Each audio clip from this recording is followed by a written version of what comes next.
ini adalah di mana saya akan melaksanakan refleksi tentang modul 1.4 diseminasi budaya positif. Saya perkenalkan, nama saya Adi Kurnia, CGP Angkatan 9 dari SDN Kalmasan 02. Untuk slide berikutnya, tujuan kita berkumpul hari ini yang pertama menyampaikan pemahaman terhadap konsep-konsep kunci dalam modul budaya positif, yaitu perubahan paradigma belajar, disiplin positif, motivasi perilaku manusia, kebutuhan dasar manusia, posisi kontrol restitusi, keyakinan kelas, dan segitiga restitusi. Yang kedua, menyampaikan pengalaman dan pembelajaran yang didapat setelah menerapkan konsep-konsep kunci tersebut, baik di kelas dan ataupun di rumah.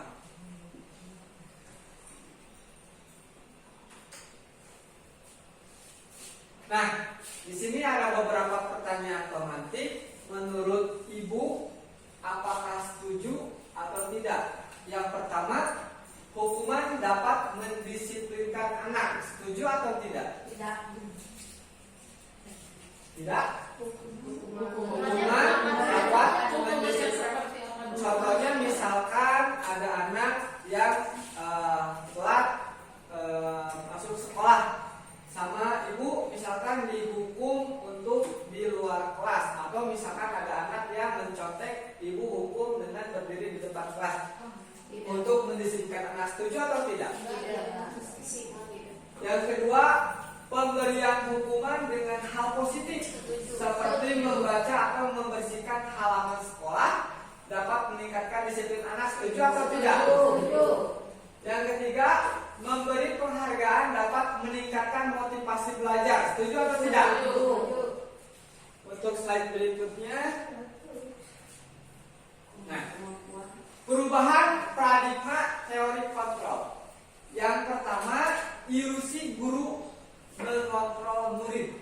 Maksudnya di sini adalah bahwa ibu guru harus mengontrol murid, atau murid itu di bawah kontrol ibu guru. Yang kedua, ilusi bahwa kritik dan membuat orang merasa bersalah dapat menguatkan karakter. Berikutnya, ilusi bahwa semua penguatan positif efektif dan bermanfaat.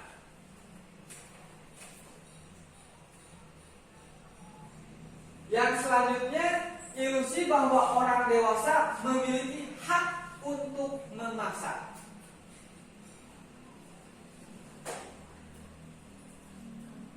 Nah, di sini ada beberapa perubahan paradigma dari yang tadi. Ada A dan B, Anda dan teman Anda. Ini contoh ya. Misalkan ibu menyobek sebuah kertas.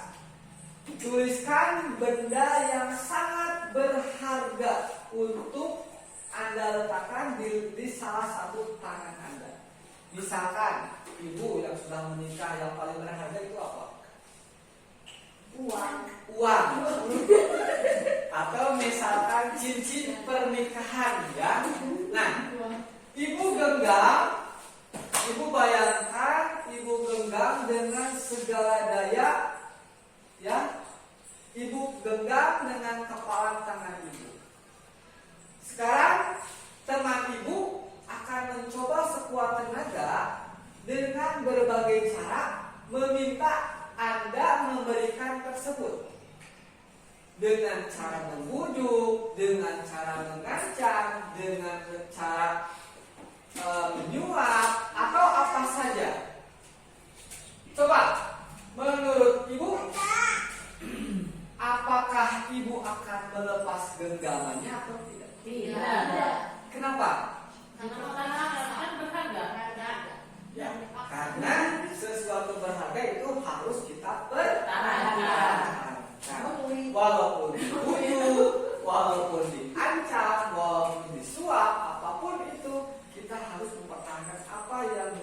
menjadi berharga untuk hidup kita. Nah, ini perubahan paradigma stimulus atau respon. Bila kita ingin membuat kemajuan perlahan, sedikit-sedikit ubahlah sikap dan perilaku Anda. Namun, bila kita ingin memperbaiki cara-cara utama kita, maka kita perlu mengubah kerangka acuan kita.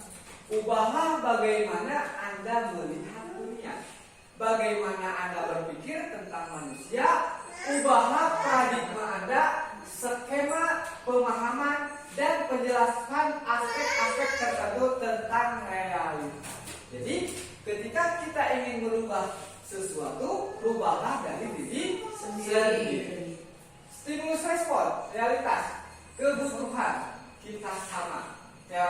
Teori kontrolnya, realitas kebutuhan kita berbeda.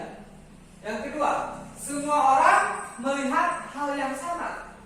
Teori kontrolnya, setiap orang memiliki gambaran yang berbeda.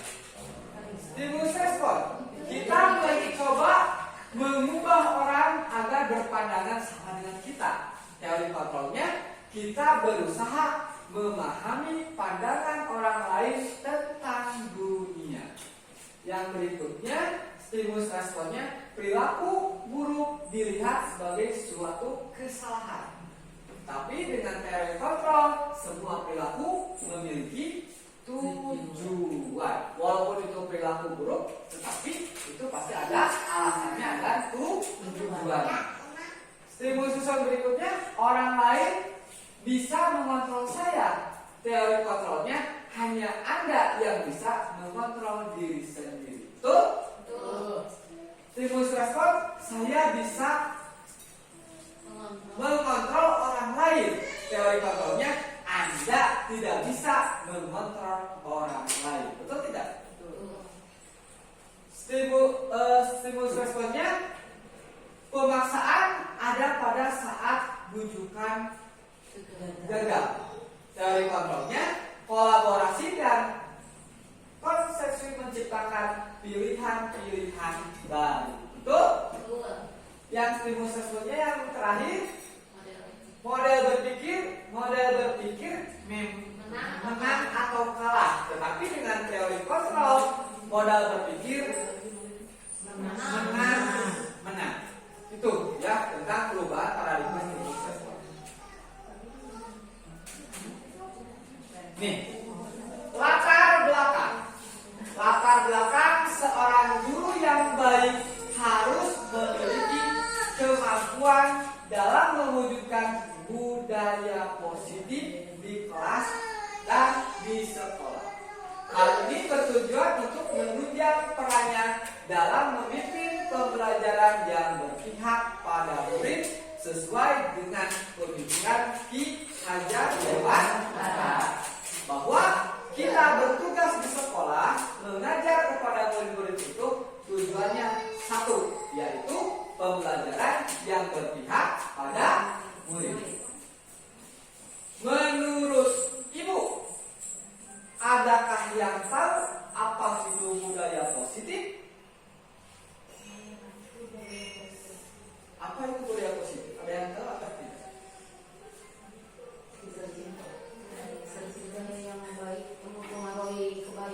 Budaya yang mempengaruhi kebaikan. Adakah jawaban yang lain? Ada?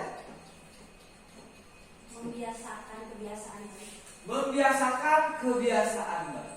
Nah, sekarang kita lihat apa budaya positif itu. Nah, apa budaya positif? Budaya positif adalah nilai-nilai, keyakinan-keyakinan, dan kebiasaan-kebiasaan di sekolah yang berpihak kepada murid supaya dapat berkembang menjadi pribadi yang kritis, bertanggung jawab, dan memiliki budi pekerti yang baik. Itu yang dimaksud dengan budaya positif. Nah, konsep inti budaya positif itu ada 6 ya. Yang pertama disiplin positif, yang kedua motivasi perilaku manusia, yang ketiga kebutuhan dasar manusia, yang keempat posisi kontrol guru, yang kelima keyakinan kelas atau sekolah, dan yang keenam itu adalah segitiga restitusi. Nanti kita jelaskan by step ya, tahap demi tahap. Disiplin positif. Apa yang dimaksud dengan disiplin positif? Nah, suatu cara disiplin positif itu adalah suatu cara penerapan disiplin tanpa kekerasan dan ancaman, yang dalam praktiknya melibatkan perilaku komunikasi efektif antara guru dan murid. Itulah yang dimaksud dengan disiplin positif. Tujuannya untuk apa? Tujuan dari disiplin positif ini yaitu untuk menanamkan motivasi pada murid-murid kita, yaitu untuk menjadi orang yang mereka inginkan dan menghargai diri sendiri dengan nilai-nilai yang mereka percaya. Apabila murid telah memiliki motivasi intrinsik, apa itu motivasi intrinsik? Ya, motivasi yang berasal dari dalam, maka akan bertambah panjang. Motivasi ini tidak terpengaruh pada apa? Pada adanya hukuman atau hadiah. Mereka akan tetap berperilaku baik dan berlandaskan nilai-nilai kebajikan karena mereka ingin menjadi orang yang menjunjung tinggi nilai-nilai yang mereka hargai atau mencapai suatu tujuan yang mulia. Jadi intinya bahwa kedisiplinan itu harus berasal dari diri sendiri, bukan dari luar, atau yang disebut dengan ekstrinsik. Contohnya apa? Contohnya misalkan dengan hukuman, ya, atau misalkan dengan pemberian hadiah. Nah itu kan berasal dari luar ya. Misalkan ada murid ibu, misalkan ada yang meraih nilainya besar, terus sama ibu dikasih penghargaan. Ibu kasih hadiah karena kamu telah meraih nilai besar. Nah, apakah kedepannya si murid itu akan terus berprestasi atau tidak? Bisa jadi. Apakah betul? Tidak. Kenapa tidak? Karena bukan dari dorongan diri sendiri. Iya, ya. Dalam dirinya. Karena tidak ada dalam dorongan sendiri, maka anak tersebut akan tergantung dengan apa yang dinamakan hadiah. Mereka akan semangat belajar karena adanya hadiah. Ya, berbeda dengan yang mereka percayai bahwa prestasi itu harus mereka raih karena kepentingan dari dirinya. Itu akan berbeda. Ya, itu yang dimaksud dengan disiplin positif. Nah ini nilai-nilai kebajikan. Disiplin positif akan membawa murid pada nilai kebajikan yang sesuai dengan profil pelajar Pancasila. Ada berapa Bapak Ibu profil Pancasila itu? Ada 5. Yang pertama, beriman dan bertakwa kepada Tuhan yang Maha Esa. Jelas ya, ketika anak murid kita beriman dan bertakwa kepada Tuhan yang Maha Esa, maka anak murid kita atau anak didik kita mempunyai karakter yang positif. Yang kedua, berkebinekaan global. Maksudnya apa? Maksudnya bahwa setiap murid itu mempunyai kebudayaan atau suku bangsa yang berbeda-beda. Maka setiap murid dengan bersuku bangsa yang berbeda wajib untuk saling menghormati dan menghormati. Yang ketiga, bergotong royong. Artinya setiap anak didik harus bisa berkolaborasi atau bergotong royong untuk menyelesaikan suatu tugas atau suatu masalah. Yang berikutnya mandiri.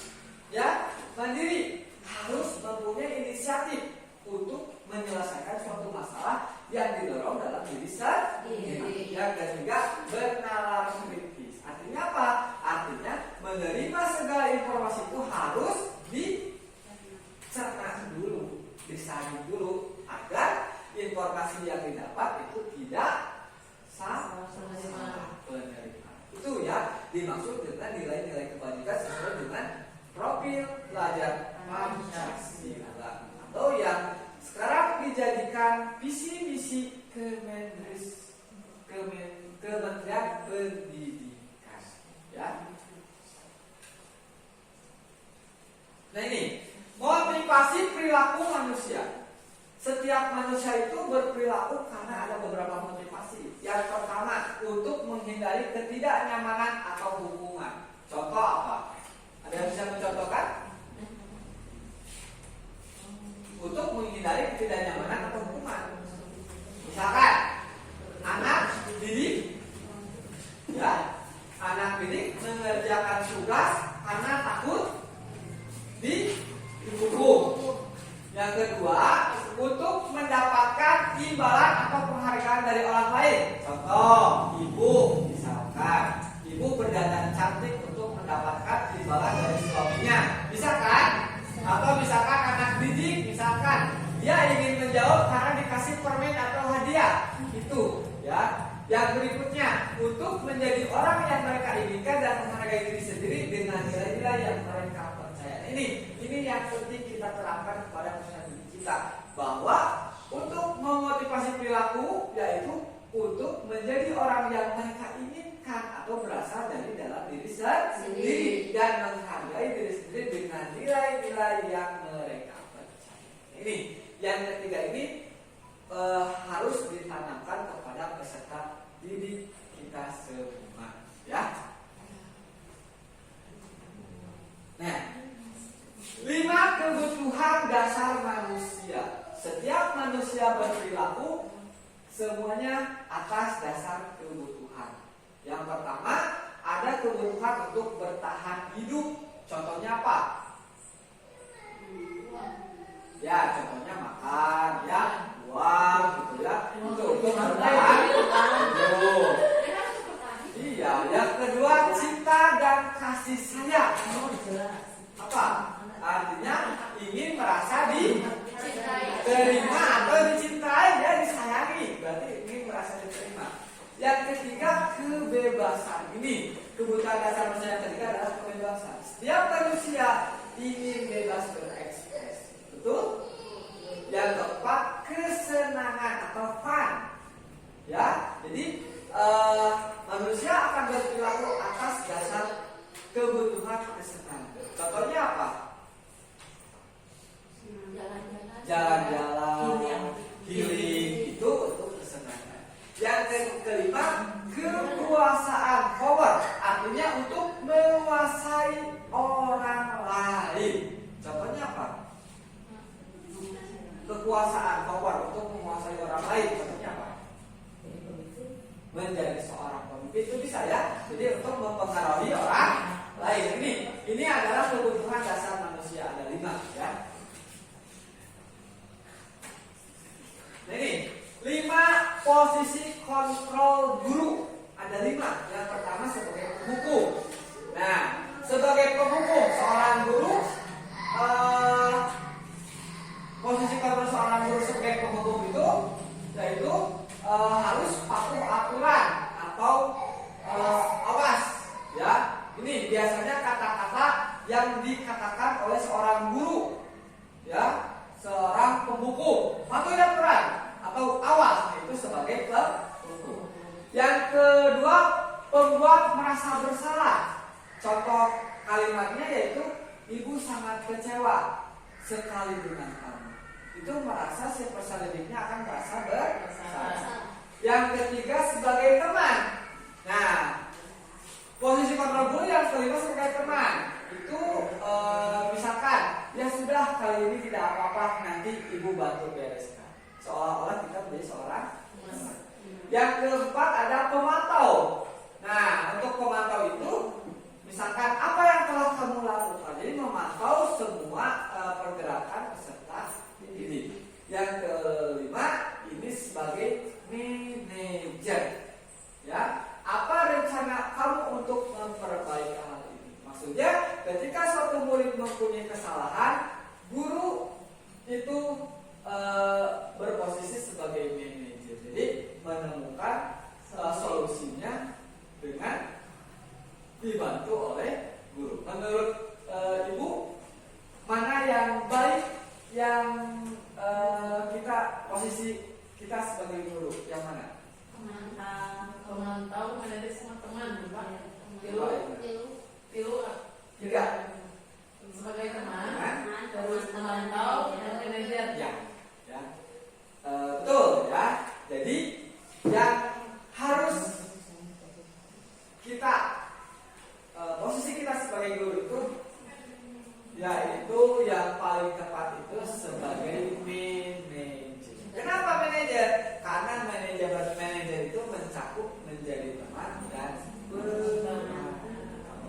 Ya, jadi kita harus membantu siswa menemukan solusinya sendiri. Itu ya 5 posisi kontrol. Nah ini ada video contoh posisi kontrol guru untuk lebih memperjelas apa sih posisi kontrol penghukum ini. Nih, Ibu coba saksikan, ini ada videonya ya.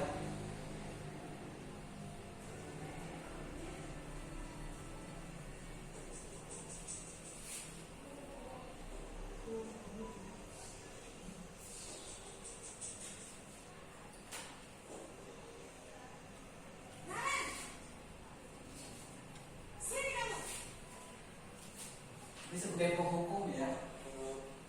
Selalu terlambat. Kamu deh, pasti terlambat. Apa? Apa coba? Alasan kamu apa lagi?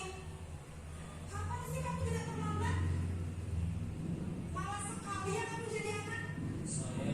Dasar pemalas. Gak kapok-kapok sih kamu. Sudah berapa kali terlambat? Sana, kamu beliin lapangan basket. Dua kali. Kenapa? Kamu malah ibu. Berani-beraninya jawab. Sudah terlambat, masih berani jawab pula. Ini ya sebagai posisi penghukum. Keliling lapangan basket. Apakah pernah Ibu seperti ini?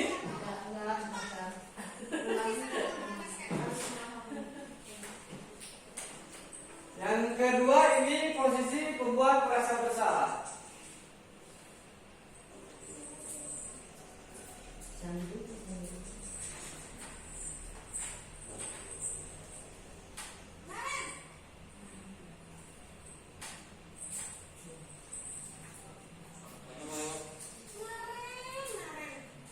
Kamu kenapa terlambat lagi, nak?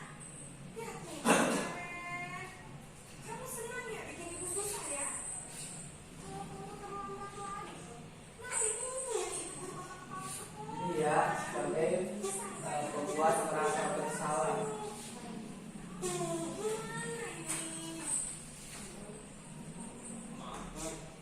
Gusti Naren, kamu suka ya kalau ibu tegur bapak kepala sekolah? Terus, sekarang ibu harus tulis apa yang jadi absen? Ini kamu sudah sering terlambat loh. Ibu tulis apa coba? Ya sudah, lain kali jangan bikin ibu susah lagi anak ya.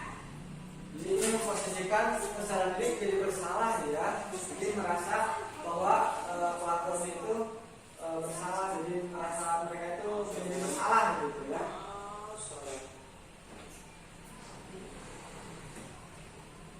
Posisi menganggap merasa bersalah. Ini sebagai posisi teman. Ini dalam penyampaiannya juga berbeda ya, dalam bahasanya ini berbeda. Seolah-olah kita memposisikan sebagai teman. Naren,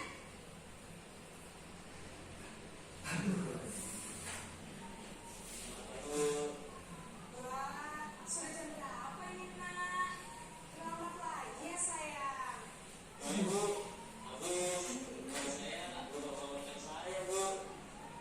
Kamu malah menyalahkan ibu kamu.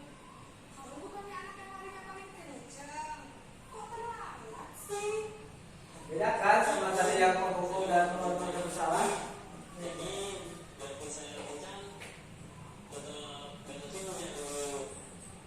sudah sana. Nanti lain kali larinya lebih kenceng lagi ya. Biar gak terlambat lagi. Bikin seru ibu. Lebih ibu. Bisa kan? Nah seperti ini. Mana sih tulisan aksen kamu? Kamu ini ada dasar aja. Ini sebagai pemantau atau monitor. Berikutnya. Naren lagi. Sandi.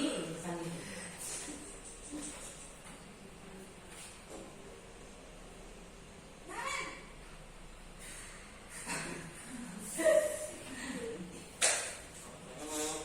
Naren, apa peraturan sekolah kita tentang jam berapa kita harus masuk sekolahnya?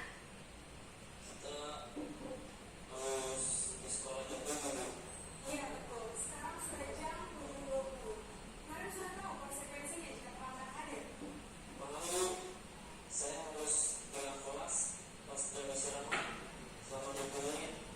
Iya benar, konsekuensinya demikian. Jadi nanti jam 9.30 pas istirahat, kamu harus tinggal di kelas, kerjakan tugas tambahan untuk ketinggalan kamu ya.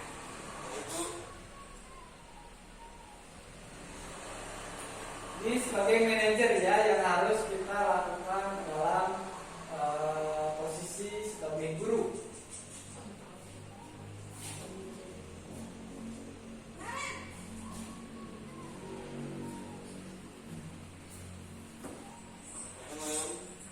Selamat pagi Naren.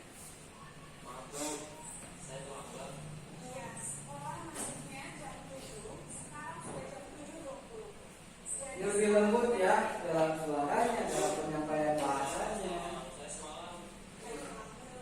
Terus di sini juga ditawarkan opsi dalam menyelesaikan masalah. Setuju. Jadi, apakah Naren meyakini prinsip saling menghormati tersebut? Apakah Naren bersedia memperbaiki masalah keterlambatan ini? Bagaimana kalau Bedakan, anaknya juga berbeda ya.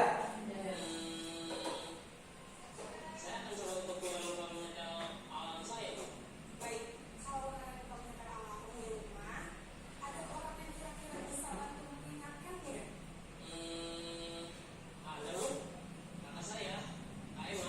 Ada lagi selain KM? Baik, jadi yang mengingatkan Naren adalah KM dan sikapnya. Kira-kira akan mulai seawal kapan Naren? Ini dihadirkan cara menyelesaikan atau solusi-solusinya ya. Yang akan diingatkan oleh kakak dan ibu dan Naren ya. Ada lagi yang ingin bertemu Naren? Agar tidak baik Naren, terima kasih untuk kerjasama kami. Sekarang kamu kembali ke kamu.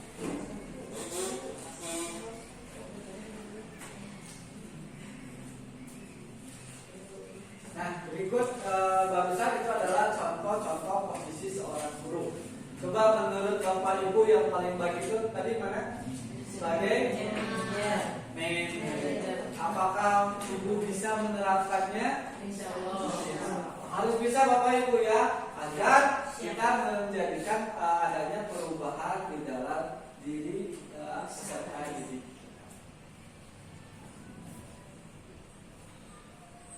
Ini refleksi, coba Bapak Ibu kira-kira kita sebagai guru saat ini berada dalam posisi kontrol yang mana?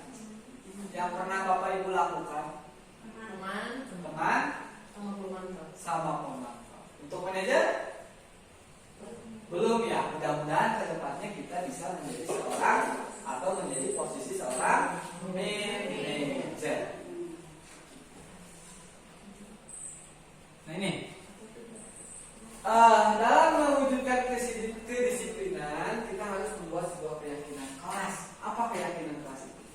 Keyakinan kelas itu adalah nilai-nilai kebajikan universal yang disepakati bersama-sama, tersirat dan tersurat, lepas dari latar belakang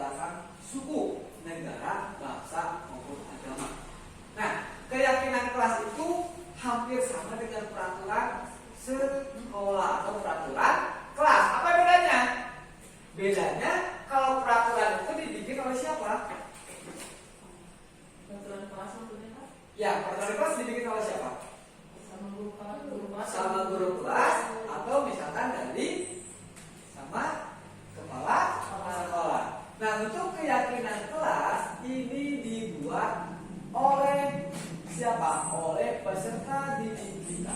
Jadi kesepakatan semua dalam membuat keyakinan kelas dan untuk disepakati dan dijalankan. Kenapa? Karena kalau untuk keyakinan kelas itu tidak ada paksaan, jadi mereka yang membuat sendiri, berbeda dengan peraturan sekolah. Kalau peraturan sekolah itu harus dipaksakan, seolah-olah si peserta didik harus mematuhi. Kan kalau ini mah berasal dari diri sendiri ya, dari peserta didiknya.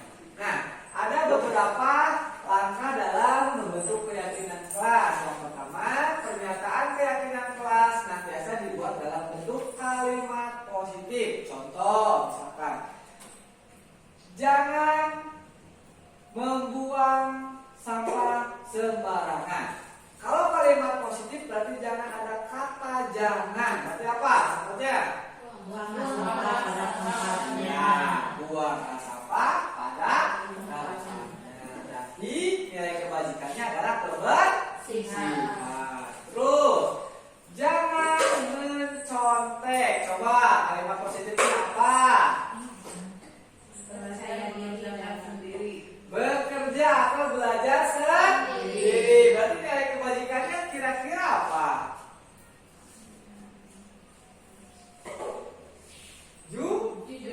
Jujur, betul. Yang berikutnya, jangan saling menghina. Coba nilai kalimat positifnya apa? Harus saling menghormati. Saling menghormati. Berarti nilai kebajikannya adalah saling menghormati. Itu ya contoh-contoh pernyataan keyakinan kelas. Nanti ibu bisa dipraktekkan di kelas. Yang kedua, keyakinan kelas adalah tidak terlalu banyak sehingga malah diingat dan dipahami semua karyawan kelas. Ya, jadi dalam membentuk sebuah keyakinan kelas cukup minimal 4 atau maksimal 8 aja, ya supaya mudah diingat. Yang berikutnya, keyakinan kelas sebaiknya sesuatu yang dapat diterapkan di lingkungan tersebut. Yang berikutnya, semua warga kelas hendaknya ikut berkontribusi dalam pembuatan keyakinan kelas lewat kegiatan curang pendapat. Jadi ibu mengadakan curang pendapat dengan peserta didik. Coba misalkan ke anak didiknya, keyakinan kelas atau apa yang kamu inginkan di kelas ini, nanti kan si peserta didik akan mencurahkan tuh. Nah, ibu bikin nanti arahkan ke dalam keyakinan kelas. Yang berikutnya, bersedia meninjau kembali keyakinan kelas dari waktu ke waktu. Jadi ditinjau ulang ya. Jadi ketika ibu bapak udah membuat keyakinan kelas, wajib untuk ditinjau apakah berjalan atau tidak. Ya, yang sudah berjalan tingkatkan lagi dan yang tidak harus berjalan. Itu ya tentang keyakinan kelas. Ini contoh keyakinan kelas yang sudah saya buat. Yang pertama, datang tepat waktu. Yang kedua, saling menghargai antara oleh kelas. Yang ketiga, tertib di kelas. Yang keempat, permisi hanya boleh 1 kali. Contoh kan anak-anak yang sering ke WC ya. Kadang ada yang 4 kali, 3 kali ya. Nah, kita sepakati ke WC hanya boleh 1 kali. Kenapa? Karena ada jam istirahat. Boleh diistirahat. Konsekuensinya apa? Konsekuensinya ketika mereka melanggar, maka yang pertama piket 1 minggu penuh. Yang kedua, membersihkan WC. Ketiga, berpuisi atau menyanyikan lagu. Beda nggak? Menurut ibu, konsekuensi sama hukuman beda atau tidak? Beda atau tidak? Beda. Apa bedanya?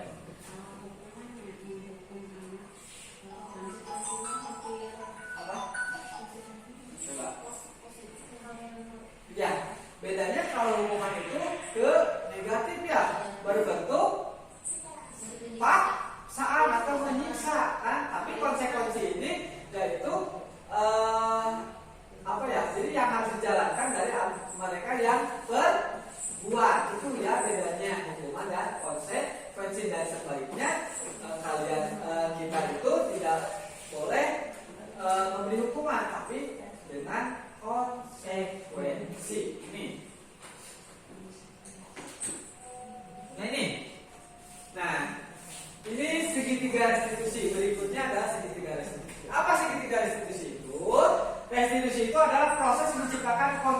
bagi murid untuk memperbaiki kesalahan mereka sehingga mereka bisa kembali pada kelompok mereka dengan karakter yang lebih kuat.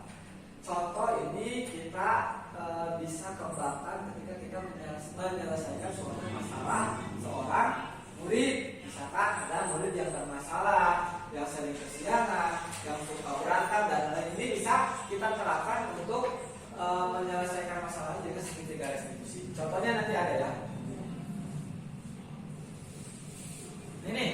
Ini praktek segitiga restitusi yang telah saya lakukan. Contoh misalnya.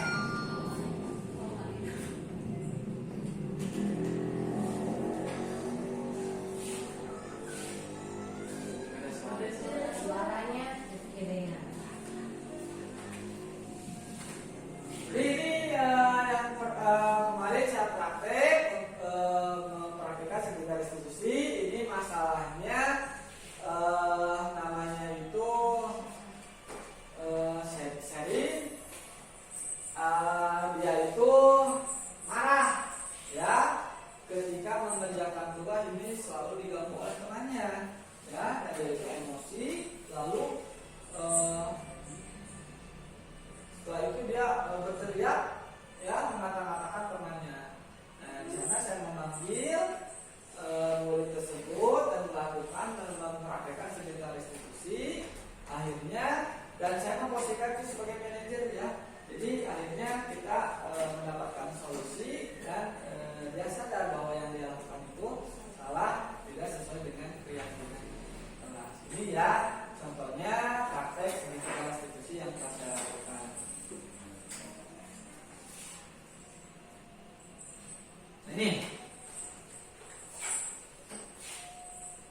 Ini penerapan budaya positif pengimbasan ya di SDN Kawasan 2 ya. Tindakan aksi nyata. Nah ini latar belakangnya pentingnya interaksi guru dan murid dalam menumbuhkan budaya positif di sekolah. Jelas betul ya bahwa tindakan aksi nyata ini harus di latar belakang dengan interaksi guru dan murid ya dalam menumbuhkan budaya positif. Yang kedua, implementasi pendidikan karakter yang perlu dikembangkan dalam budaya sekolah.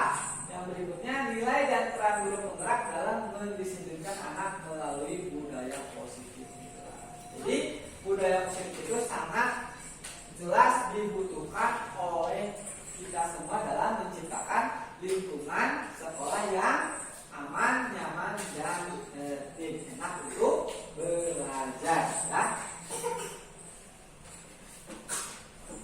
Dan di sini juga ada satu contoh lagi penerapan segitiga restitusi.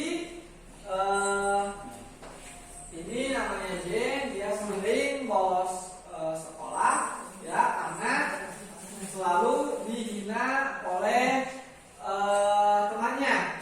Ya, maka saya di sana memanggil murid tersebut untuk berdialog. Ya, memposisikan sebagai manajer dan mencari solusinya. Ya, akhirnya alhamdulillah solusinya didapat ya.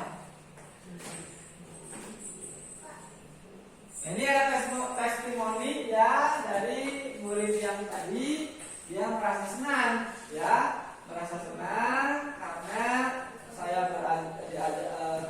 mengajak berdialog dan menghasilkan sebuah solusi. Akhirnya ada perubahan ya, ada perubahan positif pada murid ini ya.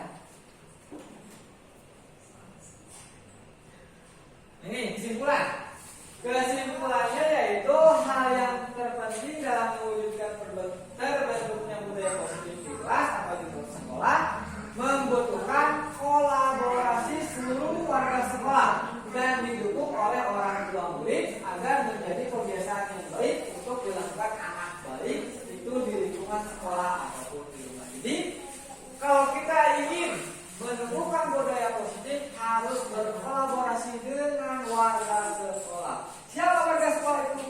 Semua yang ada atau yang tinggal di sekolah. Ada rekan guru, ada kepala sekolah, ada tenaga kependidikan, ada orang tua, ada murid dan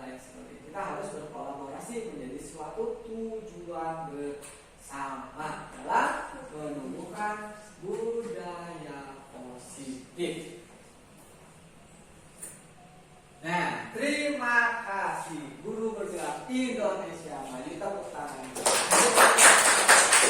Itulah mungkin definisi tentang budaya positif yang saya sampaikan sebelumnya. Sebelum tutup, apakah ada pertanyaan atau tidak? Nah, kalau tidak, mudah-mudahan kita yang berada di lingkungan SDN Kampus 102 bisa bersinergitas, bisa berkolaborasi untuk menciptakan budaya positif. Ya, siap? Siap. Kita menjadikan SDN Kampus 102 ini menjadi sekolah yang ramah, yang nyaman, yang tertib, yang enak untuk kita belajar dan untuk peserta didik belajar. Ya. Nah, sekian dan terima kasih. Assalamualaikum warahmatullahi wabarakatuh. Waalaikumsalam warahmatullahi wabarakatuh. Ya.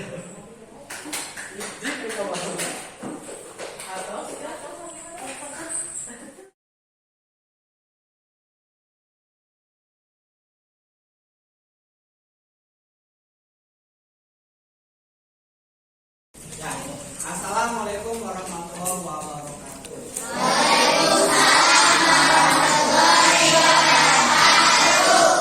Anak-anak, sekarang kita akan membuat keyakinan kelas, yaitu kelas 6B. Nah, apa keyakinan kelas itu? Keyakinan kelas itu seperti peraturan sekolah, ya. Cuman bedanya keyakinan kelas itu dibuat oleh kalian sendiri. Di dalam keyakinan kelas ini nanti kalian tuliskan apa yang ingin atau yang kalian harapkan terkait keadaan kalian saat belajar atau saat di sekolah. Keyakinan kelas ini perlu kalian buat untuk apa? Supaya pembelajarannya berjalan nyaman, tertib, ya, dan menyenangkan. Ya.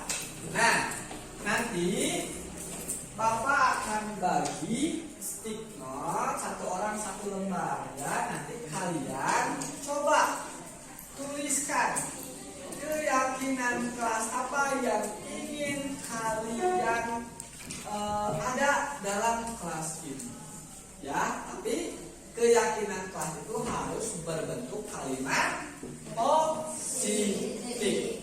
Contoh misalkan, jangan mencontek, ya, jangan mencontek. Kalau ada kata jangan, berarti itu masih kalimat negatif. Harus diganti ke kalimat positif. Berarti kalimat positifnya adalah mengerjakan tugas sendiri. Ngerti? Nah, coba sekarang Bapak nanti akan dibagikan stiker. Kalian tuliskan apa keyakinan kelas apa yang ingin kalian capai. Boleh, ya. Nih, coba tulis satu kalimat atau satu kata yang ingin kalian capai di kelas ini.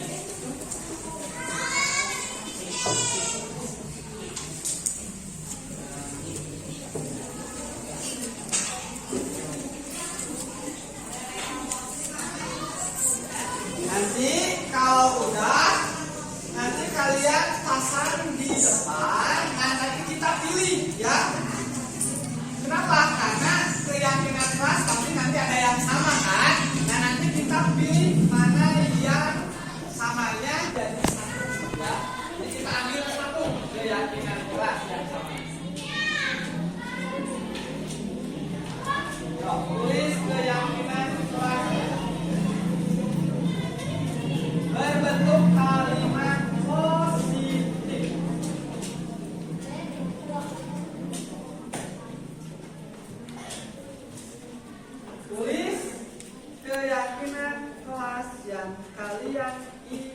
terlihat seperti apa? Ayo.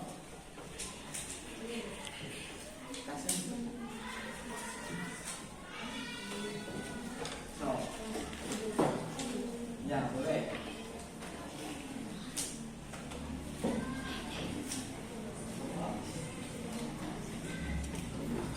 Nih.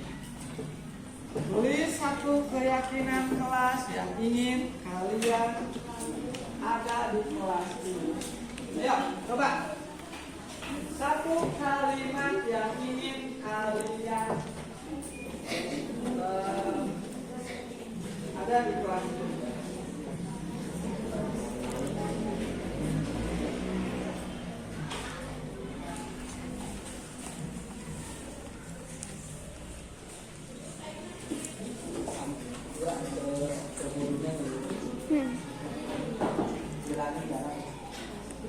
Jalan.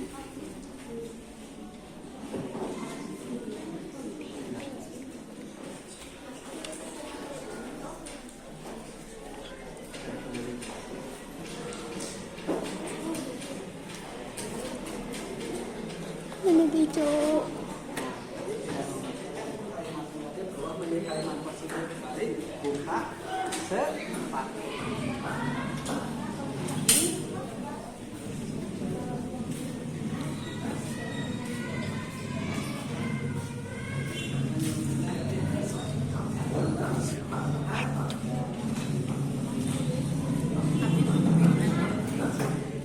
Ke bentuk kalimat positif ya. Apa?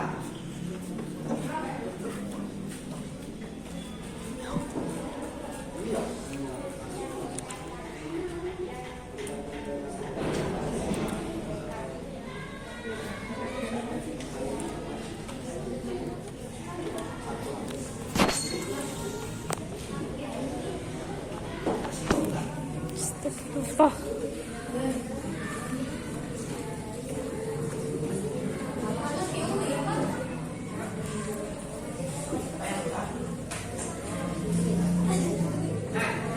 Kalau udah, boleh kalian tempel di sini. Ayo, yang udah boleh.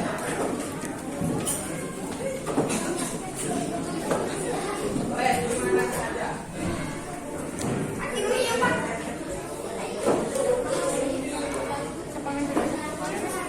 Tidak mengambil sama lain. Harap kalau sekali ini puas.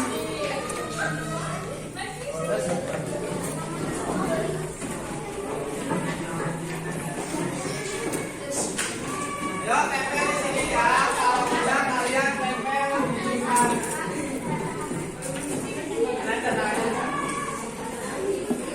Yo, kalau udah, kalian tulis nanti.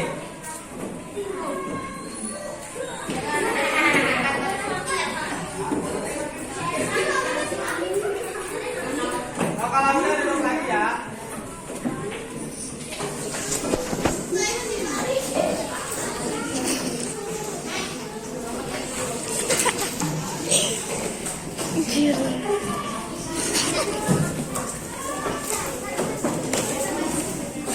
Ya, ke depan saat pasang.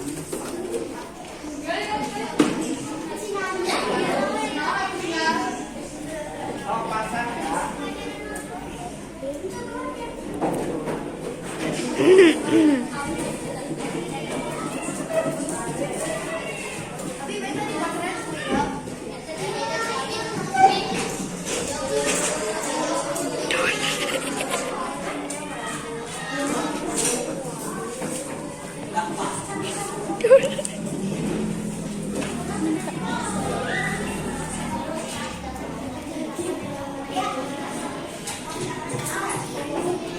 Dah.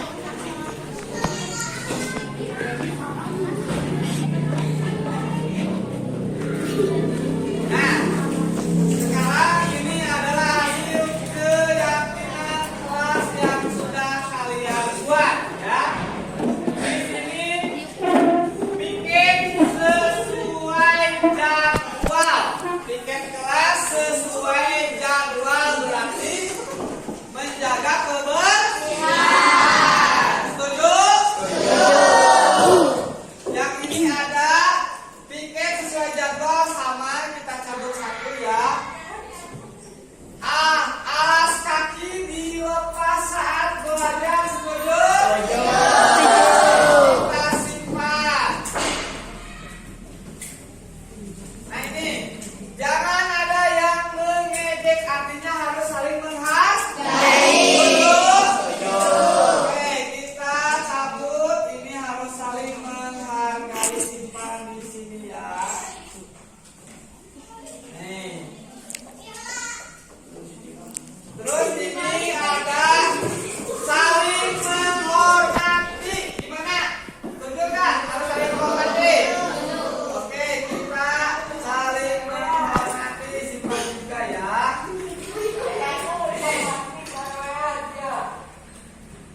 Sama aja kan, saling menghargai. Oke, ada ya saling menghargai. Terus yang ini jangan berisik ketika belajar atau sama ya, jangan berisik ketika belajar, tapi harus saling menghargai. Kita copot. Lagi nih, mengerjakan tugas sendiri. Setuju tidak? Setuju. Jadi tidak boleh ada yang oke, mengerjakan tugas sendiri kita simpan ya. Ini menghargai sama juga ini. Nah ini Ya. saling menolong. Saling menolong, setuju tidak? Contohnya saling menolong dalam hal apa? Ya, kalau teman kamu lagi terjatuh atau membutuhkan bantuan, kalian harus Menolong. menolongnya. Boleh lah gitu ya. Caca, kamu pindah sendiri. Saling menghargai sama tidak sama juga. Ini apa ini? Tiket sama ya, Bapak yang dipilih ya. Menghargai sama. Ini menghargai juga sama. Nah ini jangan mencuri barang. Berarti apa? Berarti artinya apa? Coba ke dalam kalimat positif berarti apa? Meminjam barang dan dikembalikan. Ya, kita simpan. Nah ini tidak mengambil barang orang lain ya. Berarti artinya harus meminjam dan dikembalikan.